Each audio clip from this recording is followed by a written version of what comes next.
Hai, selamat datang di Biblians. Thomas Aquinas pernah mengungkapkan sebuah statement yang cukup ambigu dan tricky. Dia bilang, bagi dia yang punya iman, gak ada penjelasan yang diperlukan. Bagi dia yang gak punya iman, gak ada penjelasan yang memungkinkan.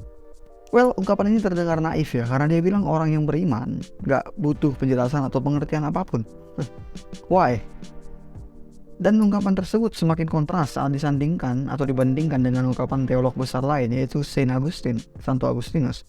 Ia berujar, Fides quaerens intellectum, yang berarti iman yang mencari pengertian atau pengetahuan. Dan ungkapan yang lain, Credo ut intelligam, yang berarti aku percaya agar aku dapat mengerti. Apa yang tampak adalah kedua teolog ini saling bertolak belakang tentang bagaimana seharusnya orang percaya menghidupi imannya. Dari sisi Aquinas, seolah-olah orang beriman itu ya beriman dengan buta aja, nggak butuh penjelasan apapun, nggak butuh pengertian apapun akan imannya itu. Sementara Agustinus beda banget. Dia justru bilang sangat penting untuk mencari pengertian dari apa yang kita imani tersebut. Itu penting banget, nggak kalah penting dari punya iman atau beriman itu sendiri. Dari kedua ungkapan ini, Aquinas seolah meniadakan akal atau logika atau reasoning. Sementara Agustinus sangat mengharamkan iman tanpa pengertian, tanpa akal. Jadi sebagai orang Kristen, orang percaya, iman seperti apa? Iman yang mana yang seharusnya kita hidupi?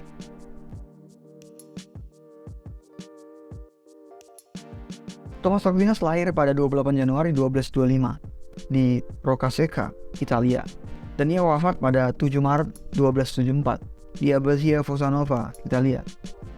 Ia adalah seorang teolog Katolik dan filsuf yang amat berpengaruh di era skolastik. Aquinas adalah pemikir yang sangat kritis. Pemikirannya memberi sumbangsi besar, baik di zamannya maupun di zaman kita sekarang ini. Salah satu yang paling besar adalah tentang kosmologi atau alam semesta. Ia mengembangkan ide Aristoteles tentang penggerak yang tidak tergerakkan, unmoved mover, dan Aquinas memodifikasi konsepnya menjadi penyebab yang tidak disebabkan, uncaused cause, sebagai yang bertanggung jawab atas terciptanya alam semesta ini dan segala yang ada. Penyebab itu bukan sesuatu yang abstrak seperti yang dikatakan oleh Aristoteles dan filsuf lain, melainkan pribadi yang maha besar, yang kekal, tanpa permulaan dan tanpa akhir. Dialah Tuhan. Aquinas amat bekerja keras dalam iman dan pemikirannya. Dia nggak tinggal diam dengan dalih beriman aja sudah cukup. Dari kenyataan ini, maka sangat janggal bahwa apa yang dia maksud dari ungkapan tadi adalah memang orang beriman harus beriman dengan buta aja dan nggak perlu mengerti, nggak perlu mencari pengertian akan iman tersebut. Kenapa janggal? Karena dia sendiri adalah orang yang kritis, pemikiran kritis, yang memikirkan pengertian akan imannya sendiri. Jadi itu sangat janggal. Well, apa yang coba ia tunjukkan dengan ungkapannya tadi adalah sebuah keadaan yang amat kontras antara orang beriman dan orang yang tanpa iman. Orang yang memiliki iman kepada Tuhan akan percaya pada isi Alkitab tanpa harus terlebih dahulu memiliki atau mencari bukti yang dapat memuaskan pikiran dan logikanya. Disitulah letak makna kalimat, bagi dia yang punya iman, nggak ada penjelasan yang diperlukan. Orang itu nggak memerlukan penjelasan di depan untuk bisa percaya akan suatu hal dalam keimanannya tersebut. Sementara orang yang tanpa iman nggak akan bisa percaya betapapun penjelasan itu diberikan kepada mereka. Sekalipun penjelasan itu amat banyak dan jelas, tanpa iman, seseorang akan tetap menolaknya dan mencoba mencari jawaban lain yang memuaskan reasoning atau pengertian mereka. Mungkin banyak orang yang dengan skeptik bertanya, kalau mukjizat Tuhan memang nyata, kalau Tuhan memang nyata, kenapa nggak banyak mukjizat di masa kini? Kenapa nggak banyak orang yang disembuhkan aja dari penyakit-penyakit yang serius misalnya? Mengapa mereka bertanya seperti ini? Karena mereka nggak percaya akan keberadaan Tuhan, nggak percaya karya Tuhan, dan mereka nggak percaya adanya mukjizat di masa-masa Alkitab seperti yang tertulis di Alkitab. Dengan dalih seolah-olah jika mukjizat bisa terjadi di zaman sekarang, maka mereka akan percaya. Padahal enggak juga. Sekalipun ada mukjizat tangan buntung yang tumbuh kembali, orang-orang tanpa iman kepada Tuhan akan tetap membantah. Ini bukan karya Tuhan. Ini adalah fenomena medis dan biologis yang belum terjelaskan, bla bla bla bla bla. Ini hanya butuh waktu sampai kita mampu mengerti dan menerapkannya atau menirunya, dan bla bla bla bla bla. Well, orang skeptik juga mungkin bertanya, kalau Tuhan memang ada, kenapa dia nggak menampakkan diri aja di depan semua orang, biar semua orang bisa percaya? Seolah kalau Tuhan memang menampakkan diri, mereka akan terpuaskan dan mereka akan percaya bahwa Tuhan itu ada dan akan percaya kepada Tuhan. Tapi sekali lagi, enggak juga.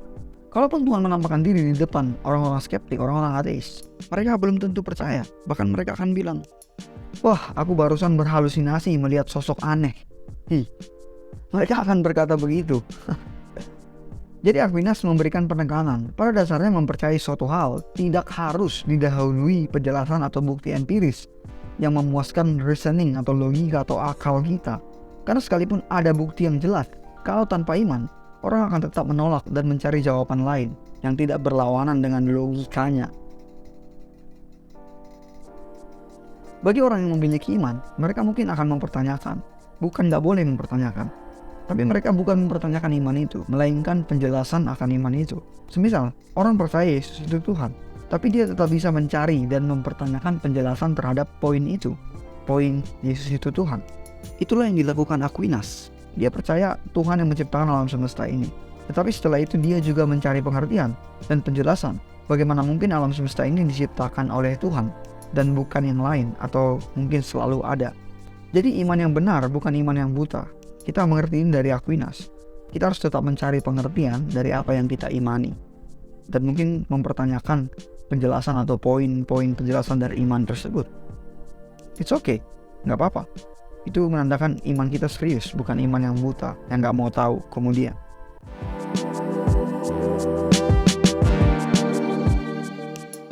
Saint Augustine atau Santo Agustinus dari Hippo lahir pada 13 November 354 Masehi di Tagaste yang sekarang Aljazair dan wafat pada 28 Agustus 430 Masehi di Hippo Regius, Annaba yang sekarang juga Aljazair.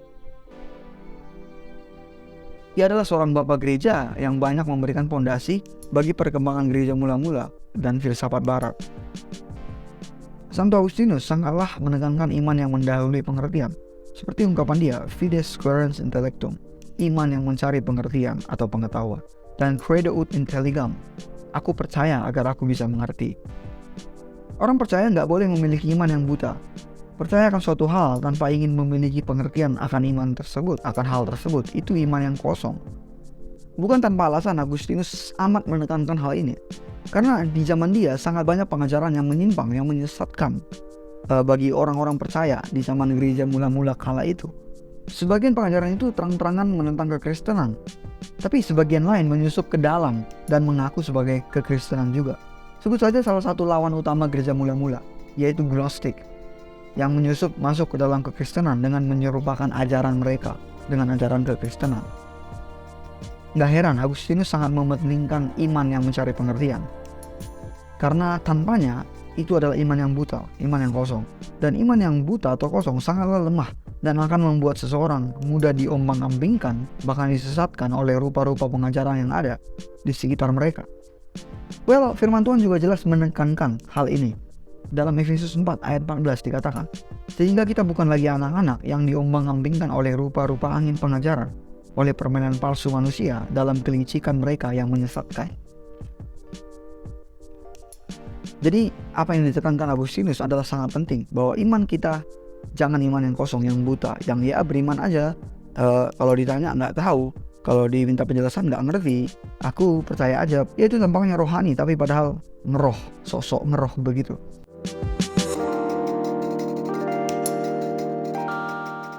Well, sebagai refleksi, kedua teolog dan filsuf besar ini nggak bertentangan sama sekali. Bahkan mereka sama-sama menguatkan iman orang percaya seperti kita. Kita orang percaya mengucap syukur sama Tuhan karena kita diberikan iman untuk bisa percaya hal-hal supranatural, hal-hal rohani di Alkitab, di dalam firman Tuhan. Kita bisa percaya kepada Tuhan, kita bisa percaya kepada Yesus Kristus, Tuhan dan Juru Selamat kita. Kita percaya kepada Roh Kudus dan sebagainya. Itu patut kita syukuri. Tapi setelah memiliki iman, kita gak boleh berhenti di situ, gak boleh tinggal diam. Kita harus mencari pengertian, kita harus mengerti kenapa kita mengimani hal tersebut. Kita harus punya penjelasan mengapa kita mengimani hal tersebut. Dan bukan memiliki iman yang buta atau iman yang kosong seperti yang dikatakan Saint Augustine tadi. Karena pengertian akan iman memberi kekuatan, memberi penguatan terhadap iman itu sendiri. Jadi penguat fondasi akan iman itu sendiri. Sehingga kita nggak akan bisa diombang-ambingkan oleh pengajaran-pengajaran, terlebih lagi disesatkan oleh pengajaran-pengajaran yang ada di sekitar kita, yang bertentangan dengan iman kita pada dasarnya. Karena sama seperti di zaman Agustinus dan Aquinas, sekarang juga banyak banget pengajaran-pengajaran yang nyeleneh, yang aneh, yang menyimpang, yang sangat berbeda dari kekristenan, dari iman kita. Atau bahkan pengajaran yang diserupakan, yang dimirip-miripin dengan kekristenan, yang mengaku juga, oh kami juga Kristen, oh kami juga percaya Yesus, kami juga percaya Alkitab dan sebagainya. Itu banyak banget di zaman sekarang. Jadi pengertian akan iman itu memberi kekuatan kepada iman kita sendiri, pada iman itu sendiri. Makanya itu sangat penting. Makanya Agustinus dan Aquinas menekankan hal tersebut. Jadi sekali lagi, sangat penting untuk mencari pengertian, memiliki pengertian akan apa yang sudah kita imani. Kalau kita sudah percaya Tuhan, kita percaya firman Tuhan, Alkitab, kita percaya pada Tuhan Yesus, maka sangat penting untuk mencari penjelasan pengertian akan iman tersebut. Well, kurasa itu aja yang mau aku bagi di video kali ini. Kuharap kalian terberkati. Kalau ada pertanyaan, komentar, silahkan komen di kolom komentar di bawah ini. That's it.